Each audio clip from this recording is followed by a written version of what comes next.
If you've never tried the stacks at Moe's, it's like a roller coaster. Filled with 2 crispy tortillas, you realize something big is approaching. And that moment hits when all-natural chicken is added along with Moe's famous queso, fresh veggies, and all-natural shredded cheese. At which point, it's all folded and grilled crispy, flipping your world upside down. So hurry into Moe's Southwest Grill today for the stacks and enjoy the ride of a lifetime.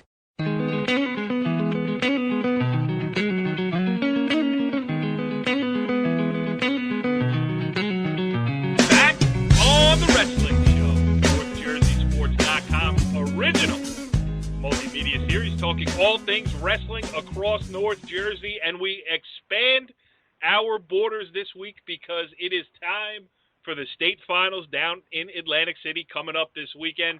The regional tournaments are in the books, state tournaments coming up, and we're going to talk all about it. I am Corey Doviak, being joined by my illustrious panel of North Jersey wrestling insiders, starting with our co-host extraordinaire, Ken Sarajan. What's up, Kenny? What a weekend of wrestling, and there's some special moments at Region 2 that when the other guys jump on, we'll all talk about, because, you know, Saturday was what wrestling is about and what's right with wrestling. So we're gonna look at the positive and talk about that. All right, sounds good. We will do that with Pascack Valley head coach Tom Gallione. What's up, Tommy? Not much. Great weekend of wrestling and a lot to look forward to this weekend. Yes, everybody in wrestling circles, and if you were in our wrestling show group text, you would know that it's wrestling all the time. Is that correct? Westwood assistant coach and cardinal of Bergen County Wrestling, Mike Atanasio? Well, all I can say is thank God I'm not paying by the text because, phone is, going to blow up one of these days. It's a good time. It's a good time. Can you fix the N on your phone for the next round of text messaging? Because you always have to insert it into that blank space where you leave the N. If you saw what my phone looked like, it's a big spider web. I dropped it. Looked like. Yeah, there's like 3 or 4 letters that just don't come through very well. It's, you guys have had to deal with me. I apologize, but someday, now that wrestling is coming to an end, I'll get over there and I'll get a new, a new screen, and like actually be able to type the letter N. All right, good. Does it look like it was in the back pocket of the singlet of a 280-pound wrestler who got pinned in a region final? 285, all of it. You got it. All right, so that is our crew this evening. We are down a piece. That's all I'll say about that, but we will carry on. We are going to talk Region 2 with the guys that we do have on board here, and we're going to also break down Region 4 with a great guest that we had on last week. North Bergen assistant coach Ryan Burdette, who did such a good job with District 16 last week, is going to join us again to tell us all about what happened in Region 4. But, Kenny, let's start with the home base, the mothership, Region 2 at Bergen Community College. Well, I'll tell you, I'm going to go to Tommy and Mike first, and we'll ask Tommy. Run it down for us real quick, Tommy. Outstanding wrestler, coaches of the year, and then we'll go into what you thought were the best and most exciting finals. Tommy and then Mike. Outstanding wrestler was Nick Soriano of Bergen Catholic, and obviously, very deserving. First outstanding wrestler award he's gotten in our region, which is pretty amazing. But it was a nice, nice weekend for him. Coach of the year was the Emerson duo of Stan Woods and Joe Mazzio. Obviously, everyone knows the great season they had, and very deserving of that award as well. For me, and I'm sure Mike is probably going to be similar, the most exciting final that I saw was the 106-pound final between Kaiser of Paramus and Ferrara of Garfield. Went into the final ride-out, and Kaiser won in the final ride-out. Definitely, in my eyes, the most exciting match of the night between the two 106-pounders from Paramus and Garfield. But I'll let Mike add to maybe some others that he thought.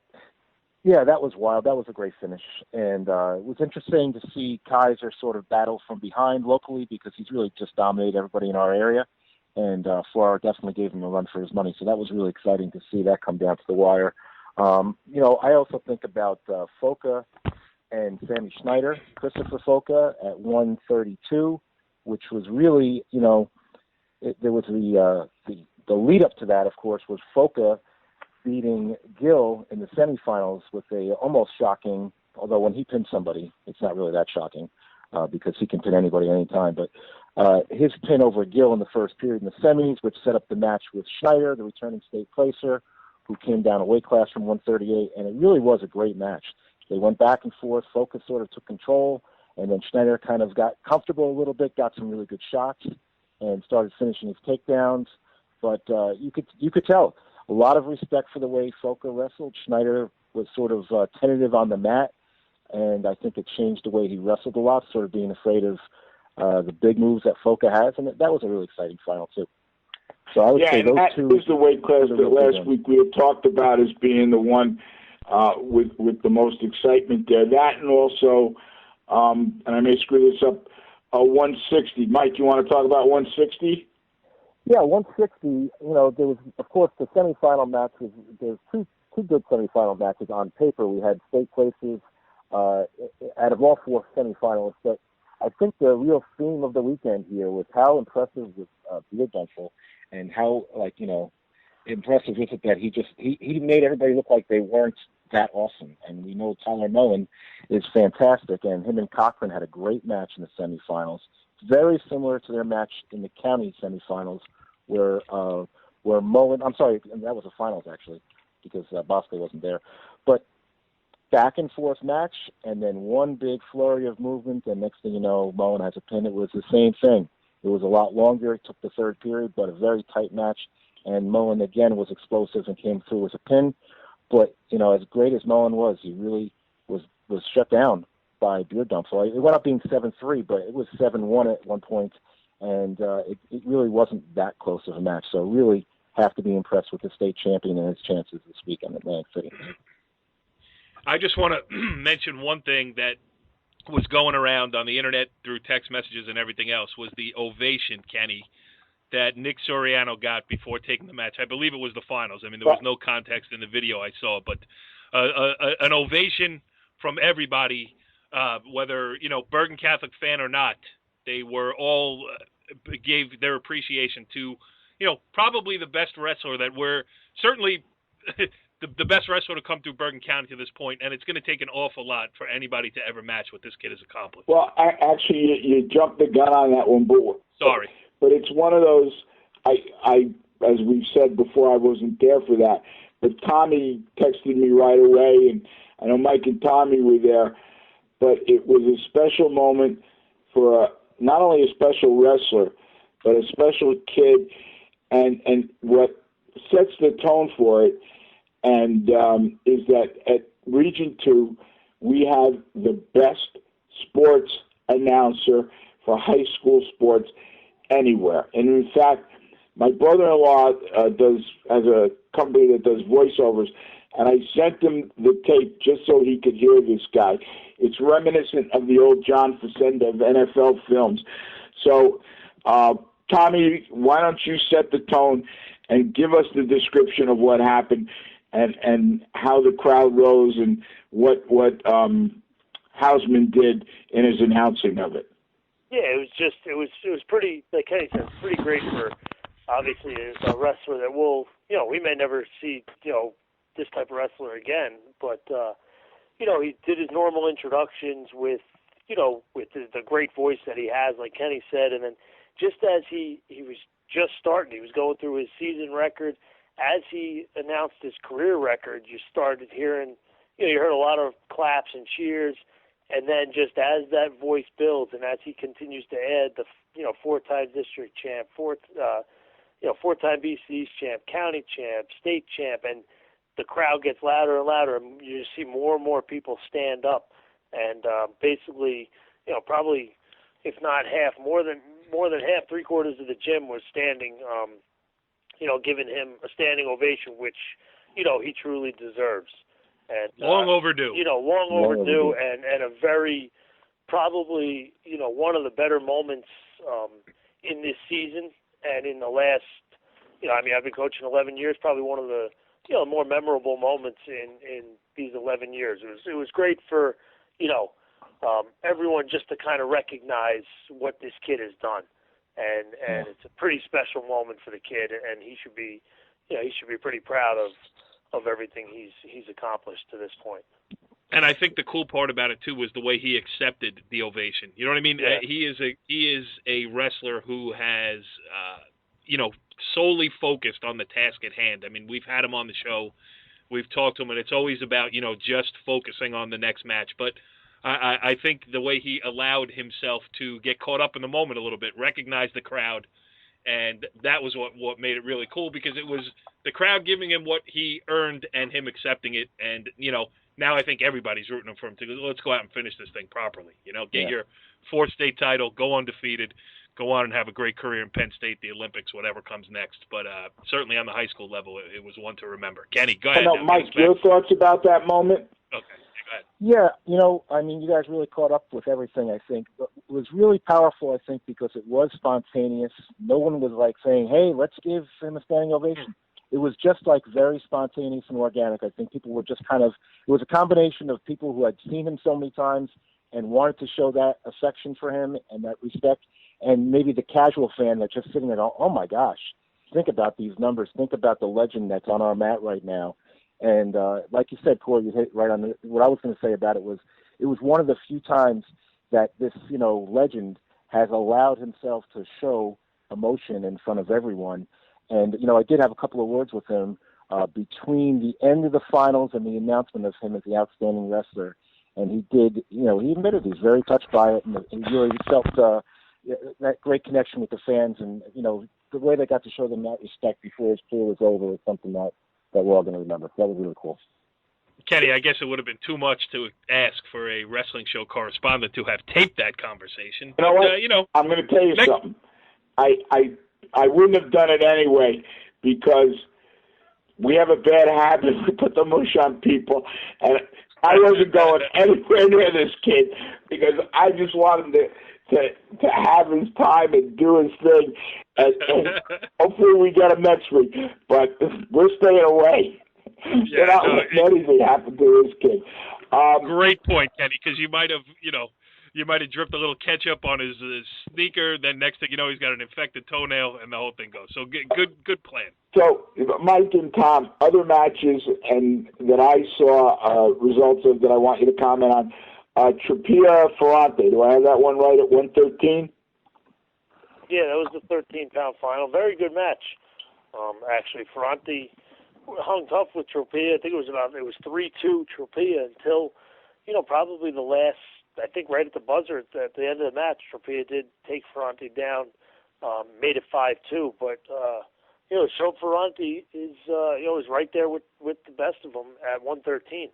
So I know he could possibly where he's seated. I think he could see a local kid in maybe the quarters, but again shows that he could place high up there in Atlantic City as well. Okay, Mike. What about the dominance of Kevin Mulligan? If there wasn't a Nick Soriano out there, then we'd have to be arguing between how good Beard Dumpfer was and how good Mulligan was. And even Grello I would put in that category as well. The three returning state champs that were just so outstanding in our tournament. You could throw, Gerard Angelo in there too. It's crazy to have this many state champs returning in one region. It's really nuts. And it was a pleasure to sit mat side and watch them all work. But Mulligan really seemed like he had, an edge to his game, considering that the gap between him and the competition was pretty large. He definitely, he comes off as kind of a little bit of a laid-back guy at times. He doesn't really always have that intensity. Not that it takes away from whether he wins or loses, but he really was laser focused in the finals. If that's any indication of what he's going to bring to the table in Atlantic City, we're hoping and we're kind of expecting to see him do it all again. So yeah, I agree with you. Mulligan was really, really impressive. Another guy that I really have to check off as having such a great final was Eric Taconis from Don Bosco heavyweight. Because I think a lot of people sort of expected that, Jed Downey, who's super fast, really athletic heavyweight, who had knocked off a state placer last weekend when he beat the Riverdale heavyweight Longobardi, that this was going to be a test for Chaconis, and it was going to be a really interesting, matchup. And it turned out not to be. and it's not taken away from Downey at all. It's just Chaconis really showed that he's a legit heavyweight to look at this weekend, and very, very impressive final for him.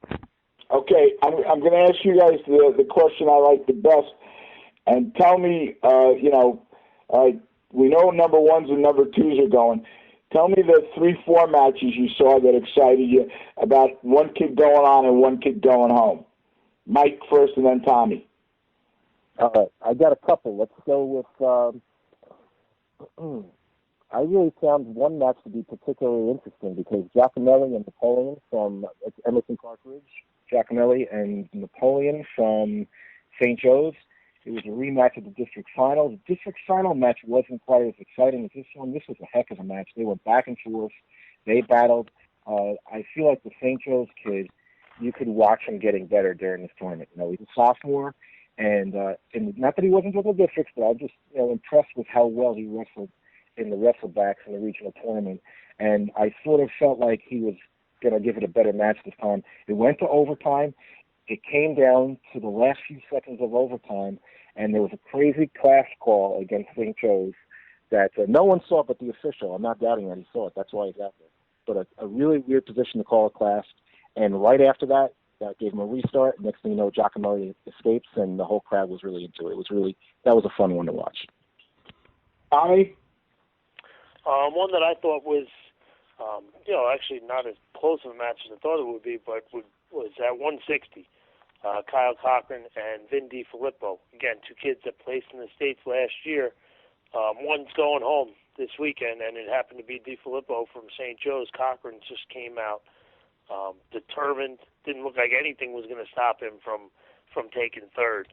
And, we talked about that weight class all week with Beardumful, Mullen, Cochran, DiFilippo, and DiFilippo was the one guy that isn't going down, and it just shows how difficult this region is in certain weight classes, because there's a kid that if he's down there he could make some noise, but just a really exciting match to see who was going down and who was going home, and Cochran really turned it on.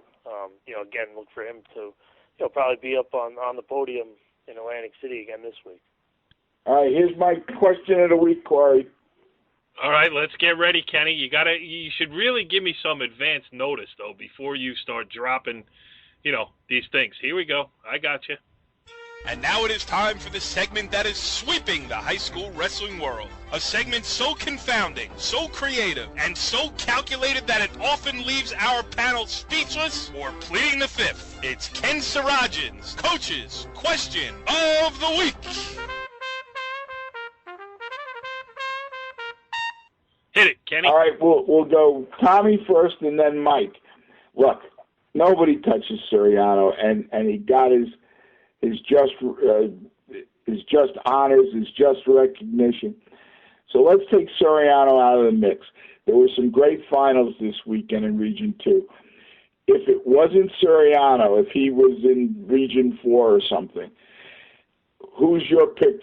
Because once he's there, everybody else is just number 2. Right. So in your mind, Tommy, and then your mind, Mike, if Nick Suriano's not in our region, who's, out of all those other tremendous matches you saw, who's your outstanding wrestler? Tommy and then Mike.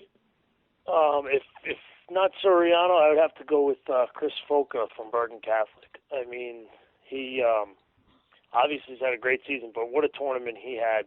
Mike mentioned it earlier, pinning Wilfredo Gill in the semis, which was, definitely a huge match. And then, coming up with the victory in the finals over Sam Schneider, who placed 7th in the state last year, who, came down from 138. So I think if it wasn't Suriano, I think Foca would probably be, one that is definitely well deserving of OW.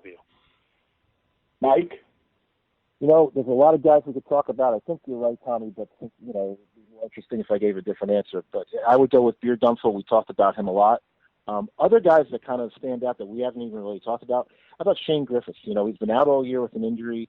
He wrestles Brisbane, who I feel like is sort of a dark horse to do something down there. He's had a great, great season. He's gotten better every time I've seen him, and he wrestled really well this time. But Griffiths found a way to gut through. He hasn't been on the mat that much this year, but somehow he makes it look easy. So very impressed with Shane. And, you know, we talk about Grello because, you know, he wrestled Sasinski from Northern Highlands, who I also think is, you know, someone to watch down there this weekend. He had a close match with him. Either he won at the buzzer or he won in overtime in a dual match. And, you know, by the second period, it was obvious that, you know, Grello is the guy to be at that weight class. And so, you know, you could pick from all those guys. And I'm probably forgetting somebody, too, because it was that good.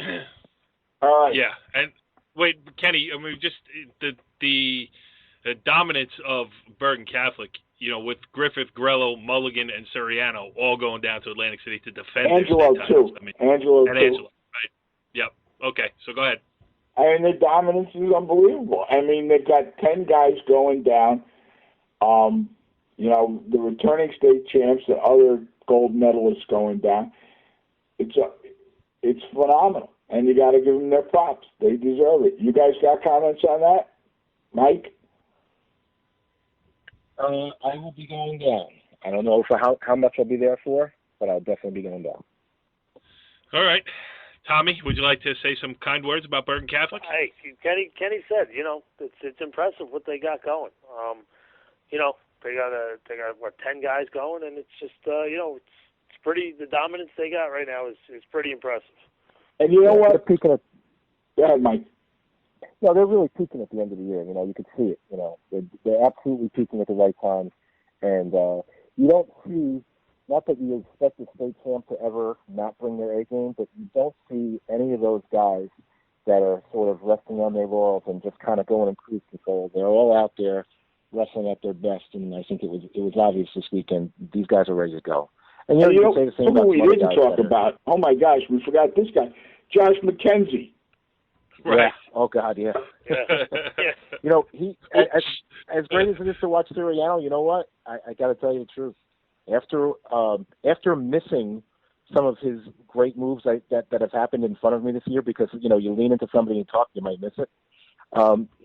There was like 2 or 3 times this weekend where I was like, that might be the best thing I've seen all weekend, because he's lightning fast, he's explosive, and he can wrestle with anybody. It's going to be really interesting to see just how far this freshman can go at a weight class like that, to be able to be a freshman. And we're talking about you know, him maybe being a top placer down there. It's going to be really interesting to see how he does against the best guys in the state. Tommy, you got something about McKenzie? Because if you don't, I got something I want to say. No, I just like Mike said, it's unbelievable to see. You know, a freshman with his size, his strength. It's pretty impressive. He's going to be impressive to watch over the next, you know, 3 years. You know what? I saw his semifinal match, and it's funny because Mike used the word that came to my mind: lightning. And he took that kid, and it was just like lightning striking, so quick, so fast, so powerful. I mean, and it's the funny thing. What reminded me when I saw him, and I'm throwing this in at the last minute, and I apologize, but one of the things I liked about him is one of the same things I liked about Johnny Sebastian. The kid really looks like he's enjoying himself when he wrestles. He's smiling. He's having a good time. And that sense of, I can't use the word innocent because the kid's not innocent, but there's a beauty to it, a purity. And that's what I loved about wrestling at Region 2 this year. All the kids out there, all the kids from the Berger kid from New Milford, knowing up, he's going out against a guy we've never seen, the likes we may never see again when he goes against Suriano, and he knows that he's just part of the play that's happening there, and he's just there because Nick needs somebody to wrestle. And this kid is good. He's not a slouch, and he's going out there, and he's giving what he's got. And these kids going to ultimate tiebreakers, and we saw several overtime.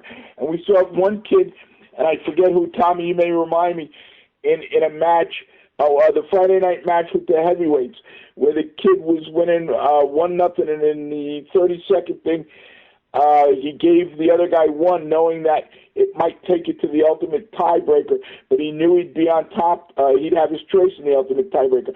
These kids fighting for the right to go to Atlantic City, it's what's beautiful about wrestling.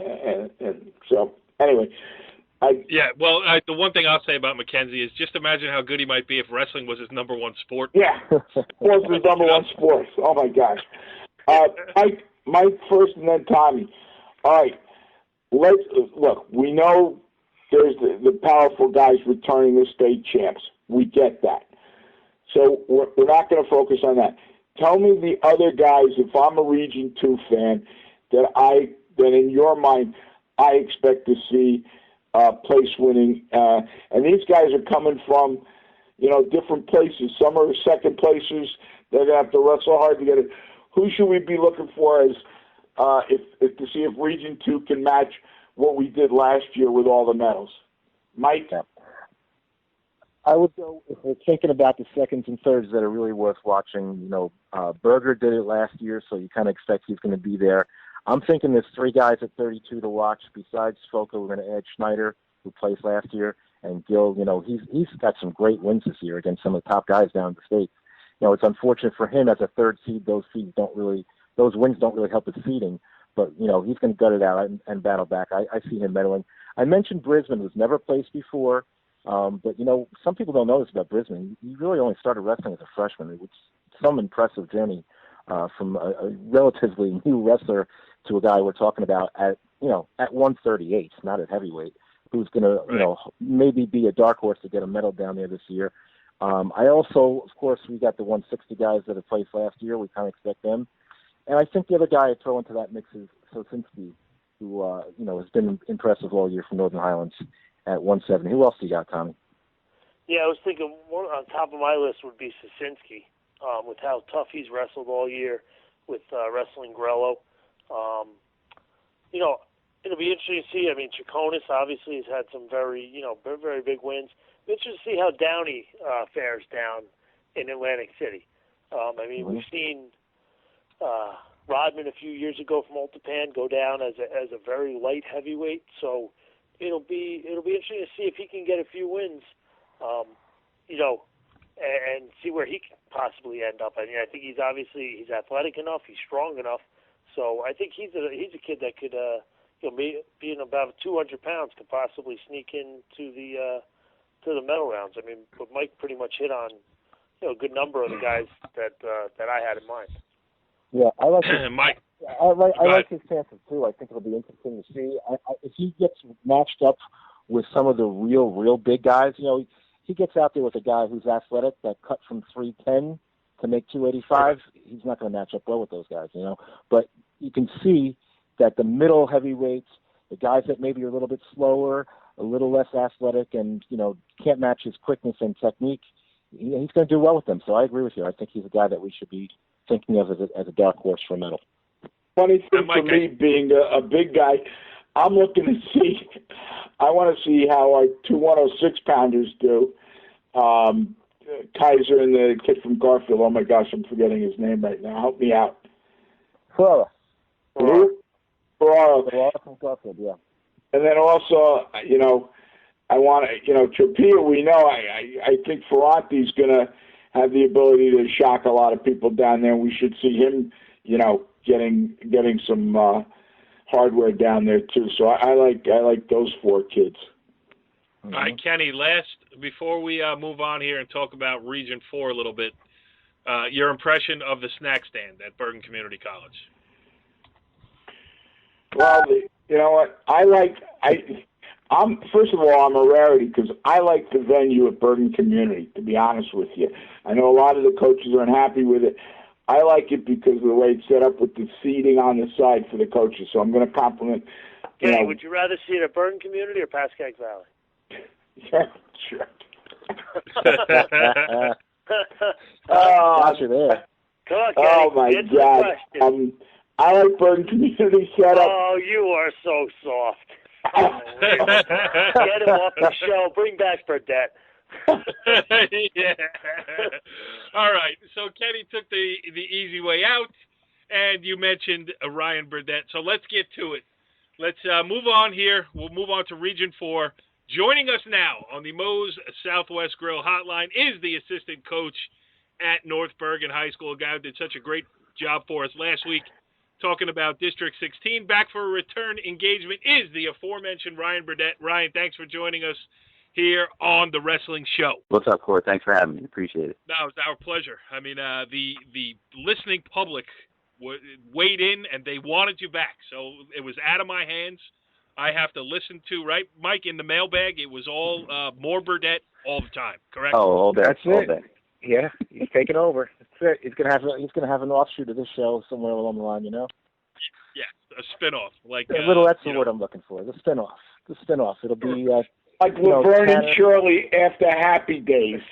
Yeah, where Joni loves Chachi. How about that one? Yeah. All right. So, right, let's start with, because you are the North Bergen assistant coach, you get carte blanche to talk about your North Bergen kids before we dive into the rest of the region. And you have 3 moving on. Just give us a quick update on the Bruins. Absolutely. We had 2 region champs, one being 113 pounds, Danny Ortega. He had the number 1 seed going in. We thought he would meet the returning region champ, Victor Lopez of West Orange, in the final. But that's not how regions go all the time. He actually got the 3rd seed, Petrillo from Livingston, who knocked off Victor Lopez. And Danny had a pretty good final. I'd say he wrestled very well for about 5 minutes. Last minute of the match kind of got a little antsy and close, and he got a late takedown at 185. At 160, probably our biggest surprise on our team, Leo Sabiza. Although he was the number 2 seed, it was a tough weight class. Trailing in the semifinal against Abdel Hamid from Rutherford, Leo had a takedown to his back for a pin to win there, trailing 4-1. He got to the final against DePass from Clifton. It was very good. Very tough on top. Leo was ready to go in the final, probably wrestled his best match of his 4 years at North Bergen, and won a couple scrambles, which changed the match. They both could have gone either way. We happened to come out on top on both scrambles and won a 6-4 match at 160. Probably, you could argue, the best final of the night, maybe that between that and 152 in Region 4. And our little guy, sophomore Youssef Salem, he took 3rd, battled back from a tough loss in the semis, and to the satisfaction of his dad chanting after the match, was able to move on to 8th. So that was pretty exciting. And if you were in the crowd and you know his dad, that was even more exciting. What was his dad? What was he chanting? He was just screaming yes at the top of his lungs for about 15 seconds, which is a long time when the gym's quiet. Yeah. Well, at least it's positive encouragement from a parent, so good to hear that. All right, Kenny, go ahead. All right, hey, Ryan, run it down for us first real quickly. Who was the OW? What was the best match that you saw? And then we'll go from there. Sure. OW was Michael O'Malley, 145. Easy pick. You had 3 of the best kids in the state at that weight. Esposito finished 3rd. O'Malley knocked off Mo Farhan for the 2nd time in 2 weeks in the final. 2-0 final. I wouldn't say it was a boring match, but it was a very controlled match. I don't think either guy let it fly. And at the end, Mo started to get a little frustrated, and that picked up the pace. Last minute was a lot of fun, and O'Malley held on 2-0. He had a reversal in the 2nd period. Basically, that was the only scoring of the whole match. Most exciting match outside of what I mentioned at 160, 152. Very impressed with Darwin Pena. He took 2nd, but he was in on 5, 6, 7 shots that he just couldn't finish against the undefeated Steve Bonsall of Newark Academy. And he was very close at the end. It ended up 4-2 Bonsall, and that was the 3rd time this year Bonsall defeated him. I just from watching that match, I'd have to say match number 4 goes a different way. No knock on Bonsall. I was just very impressed with Darwin Pena out of Nutley. He was a goer, and really everything had to go against him for him to lose this match. If just one of those takedowns went a different way, we're looking at overtime, and it didn't. So 4-2, Bonsall ends his year undefeated going into the States, and that's another weight where you could see a couple placers from Region 4. Well, and the interesting thing about him, just going to jump back to O'Malley for a second. O'Malley is the number 1 seed in the bottom bracket. So, and I know this kid, we've seen a lot about him. He's expecting to be there on Sunday, I guess, right? Yeah, very impressive. I think, he's only a sophomore. His brother, who's a junior, also won the region at 195, so that family had a really good day. But the younger one, Mike, he was impressive. Wrestled on the mat like a lightweight, wrestles on his feet hard nonstop. He's pretty shredded, and he's got these long arms down to his knees. I mean, he's the complete package. He's only a sophomore. I think you're looking at a state finalist because Mo Farhan is nobody to push around, and he's beat him twice in a 10-day span. And as close as 2-0 was, there was really no danger of Mo scoring. And I think I mean again, I hate to put pressure on kids, but O'Malley to me is a state finalist, maybe better. Let me ask one question before I shift it over to Tommy and Mike. Now, say there was a guy. Now, I'm not talking specifically about me, of course, because I am the host of the wrestling show for the past 6 seasons. But say there was a guy who really didn't know that much about wrestling, right? Sure. We could use Richie Barton as an example. Right. That's a perfect one, Kenny. Thank you. Say Richie Ballgame Barton doesn't know what he's talking about. Now, he's going to cover the state finals, too, so this is actually good information for him. When Kenny mentioned something like top bracket, bottom bracket, is it not just one bracket at the state tournament in Atlantic City? Just define what that might mean for any novices who might be out there, excluding myself. I know the answer, of course. I think there's a lot of people that wish it was just one bracket, and depending on where your guy gets seated. Basically, what they do is they take out the region champs, and they seed those first, and they split them up. And then once they split them up, the region seconds go the opposite of the region champs. For example, at 113, Danny Ortega was our region champ. Wherever he got put on the top bracket. That automatically places Petrillo from Livingston, the second place finisher, on the bottom bracket. And so they mix those up, and then they mix in the thirds, and basically you have a lot of people questioning seeding. The past second place at 160 got a 3 seed on the bottom. Our guy Sabiza got a 5 seed on the top. So you say, the win didn't help him, put it that way. Outside of confidence and a great match, the win didn't really help him. That said, it could go the other way, and we've been in years where we've gotten the benefit of the doubt. So it's a lot bit confusing, put it that way. Yeah, I mean, of course, not for me, but for the general novice, right, Mike? Well, I like the way you just kind of pretend. That's like when you when a guy likes a girl a lot, he says, "Hey, if a guy really wanted to ask you out, would you like tulips or roses?" Hey, Mike. Now listen, do not pull the curtain back from the wizard. Okay? Don't hold back my paycheck, Corey. Whatever you do, please. So listen, Ryan, while we're talking about this seating, it's becoming more and more obvious. The more that people are paying attention, that this system of seating is really unfair in a lot of ways. The benefit of this seating system is that you get split up. The champion of a region gets split into a different bracket than in second and third, which I guess is a benefit.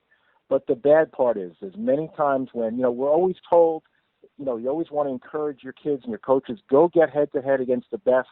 You may go to great lengths to find a state placer on your schedule, and you beat him and you have criteria, and lo and behold, he's in a different bracket, and the win basically counts for nothing. What do you think? I mean, what's your opinion? What should we do about this? Well, I think that's the main problem right there is that, like you said, you go and get the competition, you get the win, or you get the win in a region or a district final. And if you're not in that bracket, you could end up an 8 seed or a 7 seed. I mean, looking at the brackets like I did today, and I only had a couple minutes here and there on my lunch break, but there's some incredible round of 16 matches, which will be 7 p.m. or 7:30 p.m. Friday, that in my head are state finals or state semifinals. And at the end of the day, you still have to win the match, but to have those matches wrestled on Friday night to me is crazy. And really, I mean, you got to seed the whole bracket, but the problem you run into is, do you seed all the first, then all the seconds, then all the thirds? That's kind of what we got out of when we went to the system of seeding everyone together when we got to regions. It wasn't a guarantee that district champ gets a certain seed. Years ago, the 4 district champs for the top 4 seeds, and so on and so on. So, right. And Ryan, that's a great point, because I think Mike's brought it up, or Tom has brought it up before. Why do they change? For one thing that's supposed to be one tournament, this is supposed to be one tournament, we have different seeding at 3 levels. Absolutely. Absolutely. It doesn't make sense. No, it's actually so crazy to the point where you start questioning yourself, and if you know enough about the sport, you're looking at certain things and you're saying this shouldn't be, and then you're like, well, I don't want to say this out loud. Maybe I'm missing something. Maybe I'm wrong. And hey, Ryan, I know the feeling. All right, Corey. The effort's there. Right. Yeah. So I mean, I don't think there's any easy solution. But I think, I don't want to be that parent that cries about their T-ball coach when they're not volunteering to coach, because I don't have a perfect solution right now. But I do think that the system right now is flawed, and I don't love it. I don't like it. But and can it benefit you? Sure. There's days where you wake up and you're like, wow, this guy has an easier path than the kid he lost to. But is it fair? No. I think you're missing out. I think the freshmen that come in that are very good are, I don't think it hurts them as much as it does the other guys that have earned their seat, and they look up and they got to wrestle a 32-0 freshman just because in the round of 16 or 24, just because they don't have the criteria from the year before. So there's definitely something that needs to be different. I don't have the solution right now. I wish I did, but I think that's something that they need to look at, and down the road can certainly be fixed somewhat, if not completely. Well, now we know why the listening public was all over Ryan Burdette. That's a great breakdown right there. Tommy, go ahead. Going back to the regions, Ryan, what third, fourth matches stand out? Because we always say, I know Kenny, even though he left a little early this weekend, I know he enjoys watching those third, fourth matches because, hey, you win, you go to Atlantic City, you lose, and that season's over. Which 3-4 matches really stood out in Region 4? I think I had two. I had at 160. I'm probably gonna say his last name wrong. From Beckton, you have Rafal Kaladzi, and I'm definitely saying his last name wrong. But he came back from a tough ultimate tiebreaker loss to Abdel Hamid in the quarterfinal. He battled back, won 3 matches, trailed late in the console semifinal, was able to get a takedown late to win that one, and then knocked off Sedora for third in the third, fourth place match to move on to the States. He's very tough. All of a sudden, the 160 weight class looks a lot tougher down in 8C from Region 4 than it did a couple of days ago, at least in my eyes. And then the burner, I guess, at 152, and we had talked about this last week, you had a third seed that was a 2-time state placer as a freshman and a sophomore, and an injury derailed his junior year. Dean Caravella finishes 4th with the sophomore Garrett Bean getting a pin in 8:23, basically I think it was the third or fourth overtime to knock off Caravella and to go down to AC. So that was probably the most exciting consolation match of them all. And a crusher for the kid who's not going, as Tommy said. Yeah. I mean, that's it, too. From a journalistic standpoint, which is actually something I know about, it's that moment. I mean, if you're a photographer, it's the one kid with the head down, the other one probably jumping into the arms of his coach. I mean, that's what makes wrestling a great sport, because it's one-on-one, win or go home, and in that moment, it's just the story of the sport. So I think that's pretty cool. What else we got? I got Kenny? one quick question. Other than the kids we've talked about, O'Malley, and I know you're pretty high on your 13-pounder, what other guys that we haven't mentioned do you think are potential medalists next weekend? And when I say medalists, I'm looking anybody you think could be in the top 4 or 5. Yeah, I think you have, we talked about 145, so I think O'Malley and Farhan are definitely top 5 guys. I think Farhan's, top 3, and I think O'Malley's finalist. From St. Peter's, you have 3 guys, the Kelly brothers and Santos. So I think Santos anywhere, but you know what? It's a crazy bracket, 138. I was just looking because I have Santos up on my notes here as high as 3rd, and he's going to open up against the winner of Cole Corrigan and somebody else, and Cole Corrigan is a hammer, so that's another round of 16 matchup where when you start to look at the seeding, you realize maybe that's not the seeding, that's just the way that 138 is. It's so deep. So, number 15 and 16 might be just a point off of number 3 and 4. But I think Santos is in the mix for a top 6 finish. I Alec Kelly, to me, he's a 1 seed on the bottom, I believe. He's a top 4 guy, and his brother's in the mix. 106 is another weight class that's just, it's loaded. You have, 16 to 20 guys that could medal, and on Friday night you have Aragona from Pope John versus another guy that I've seen a lot of this year from East Brunswick, Polito, and he's really coming on strong. And before I saw the seeds, that those were 2 of my top 3 guys, and they're both going in the round of 16. So it's another loaded weight, but I think Kelly will come out of there with a top 6 medal. Good stuff, Ryan Burdette. Anybody else, Mike, or did Ryan cover everything?